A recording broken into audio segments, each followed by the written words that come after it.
Mes pires erreurs en tant que freelance et comment à tout prix les éviter. Salut, c'est Jérémy, j'espère que tu vas bien et bienvenue dans cette vidéo dans laquelle je te parlais des pires erreurs que j'ai pu commettre en tant que freelance. Pour tout te dire, là on est en 2024, mai 2024 pour être plus précis, et ça fait 4 ans que je suis freelance.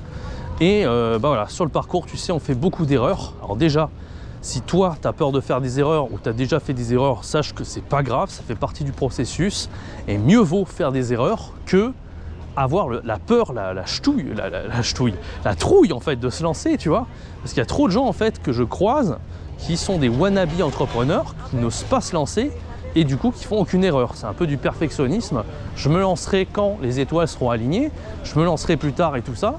Alors qu'en fait, l'astuce pour avoir un succès long terme, c'est de faire des erreurs.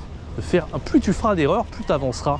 Alors le but, c'est pas de faire n'importe quoi, c'est quand même d'avoir une stratégie, de savoir dans quelle direction tu vas. Mais si tu évites tout simplement de faire des erreurs, tu ne vas pas avancer. C'est ce dont on va parler dans cette vidéo. Je t'invite à bien laisser un bon like si tu aimes ce genre de concept, à t'abonner à la chaîne. Je fais quasiment une vidéo par jour pour aider les freelances depuis zéro à se lancer. Et rejoindre ma formation gratuite, 30 jours pour devenir digital nomade en partant de zéro. En enseignant simplement la conversation en français, je vais t'aider à, par la voie la plus facile, à gagner ta vie comme digital nomade freelance. Vraiment, donc c'est une formation, ça fait 10 ans que je la prépare, elle est enfin disponible, j'en suis très fier et elle s'appelle Nomade Facile. N'hésite pas, c'est le premier lien en description. Alors qu'est-ce que j'ai pu faire moi comme erreur depuis le début? Depuis ces 4 ans, je me suis lancé comme freelance depuis zéro.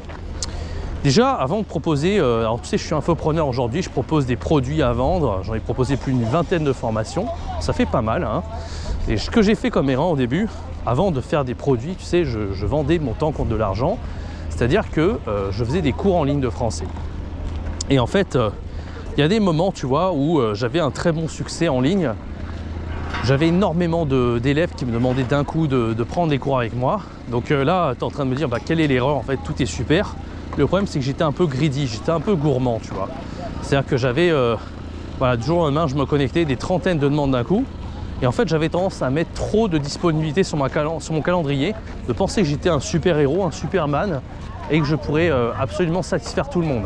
Or, ce n'est pas le cas, on est tous des êtres humains, tu vois. Je ne suis pas un surhomme, je ne suis pas Dieu, et donc j'ai été un peu trop gourmand. Ce que j'aurais dû faire, c'est tout simplement plus réaliste, laisser des dispos au moment où je pouvais, refuser des élèves quand c'était possible, tu vois, et prendre moins de monde, mais surtout avec un tarif encore plus élevé, parce que si j'ai trop de demandes, c'est que mon tarif n'est pas assez élevé. Et des fois, tu vois, j'avais un peu syndrome de l'imposteur parce que j'étais à 32 € l'heure en ligne en enseignant le français. Et je me disais simplement que c'était déjà pas mal, tu vois. Après, j'étais monté un peu plus même. Il y a des fois, même j'étais à 40 € l'heure quand j'étais à Taïwan. Et là, je me disais, ok, c'est pas mal, c'est pas mal. Et en fin de compte, non. Des fois, je me disais, putain, je suis encore trop bas. Parce que quand je voyais le succès que j'avais, j'aurais pu largement être à 50 € l'heure, peut-être, mais enfin, il n'y a pas de limite en fait. Tant que tu as énormément de demandes, il faut monter tes prix et accepter moins de gens. Et moi, j'étais en mode, putain, j'ose pas dire non. J'ose pas prendre les heures qui m'avantagent, tu vois. Je voulais toujours aller dans le sens de l'élève et me dire, à quel moment l'élève il peut le prendre et moi je vais dans son sens et tout, parce que j'ai pas envie de rater ses élèves. Et en fait, il faut que tu arrives à inverser le paradigme. Au lieu de te dire, j'ai envie d'avantager l'élève, alors c'est bien quand tu débutes au début, parce que là, il faut être un peu quand même conciliant, sinon ça va pas marcher. Au bout d'un moment, il faut te dire quand même, bon moi j'ai envie quand même d'aller dans mon sens, c'est moi qui dicte mes règles. Et c'est moi qui, tout simplement, a le succès que je mérite. Donc je dois absolument prendre des heures quand ça m'arrange, refuser des élèves si ça ne m'arrange pas, et augmenter mes prix parce que j'ai tellement de succès, j'ai tellement pas le temps en fait de satisfaire tout le monde que je vais satisfaire seulement les gens les plus motivés. Donc il ne faut pas avoir peur d'augmenter ses prix. Moi quand je me disais 40 € l'heure c'est déjà génial, oui c'est vrai, mais j'aurais pu être à 50, 60, en plus, hein. Il n'y a pas de limite franchement. Donc ne pas avoir peur de tout ça, ça c'était vraiment la première erreur que j'ai faite. La deuxième erreur que j'ai faite, c'est sur l'hygiène de vie. Il y a des fois, tu vois, au lieu de bien m'organiser, de prendre des pauses, des fois, tu sais, moi je suis quelqu'un qui est très passionné par tout ce qui se passe en ligne. Donc par exemple, quand je faisais une pause, je regardais des vidéos sur YouTube, où je jouais une partie d'échecs, ou je faisais une partie de jeux vidéo. Voilà, le genre de pause que je faisais, tu vois, ça va pas du tout, parce que déjà que j'enseignais en ligne, j'étais tout le temps devant l'écran. Si en plus, quand je prenais une pause, j'étais encore devant l'écran, tu t'en doutes bien, ça c'est absolument pas bon.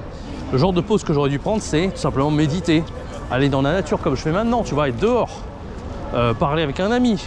Mais tout, mais vraiment, tant que j'étais vraiment éloigné de l'écran, c'était parfait. Mais il fallait que j'aille sur l'écran parce que je suis con, tout simplement, tu vois.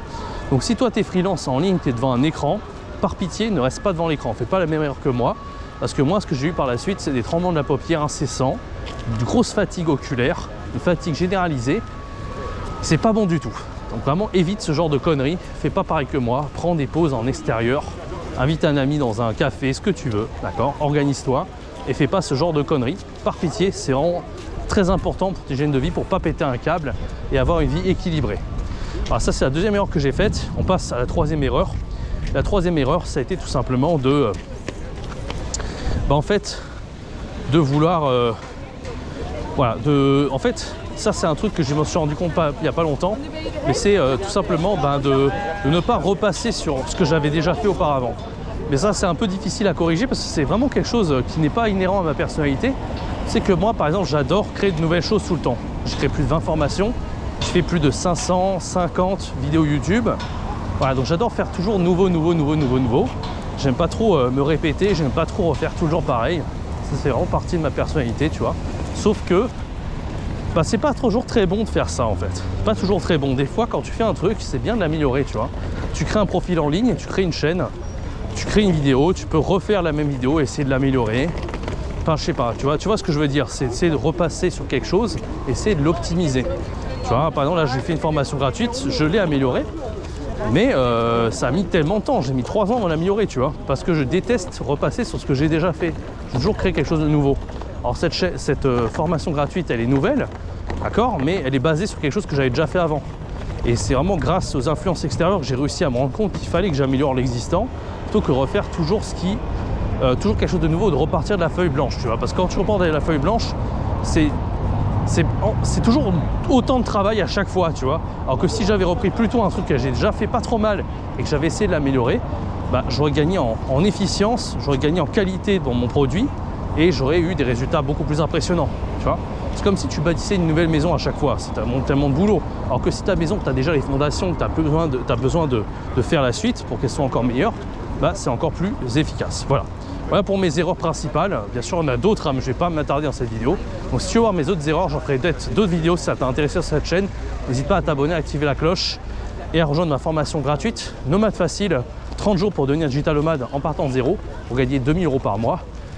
N'hésite pas, c'est vraiment une méthode qui est toute nouvelle sur internet, qui n'existe pas. La plupart des gens, ils te parlent de business, ils te parlent de marketing pour commencer à gagner ta vie comme digital nomade. Moi, je te parle d'enseigner ta langue maternelle, une compétence que tu as depuis la naissance, mais tu ne te rends pas compte que ça a beaucoup de valeur sur le marché où la demande est bien supérieure à l'offre. Je t'en parle dans cette formation, n'hésite pas, c'est le premier lien dans la description. Quant à moi, je te donne rendez-vous très bientôt pour une prochaine vidéo. C'était Jérémy, ciao, bye bye.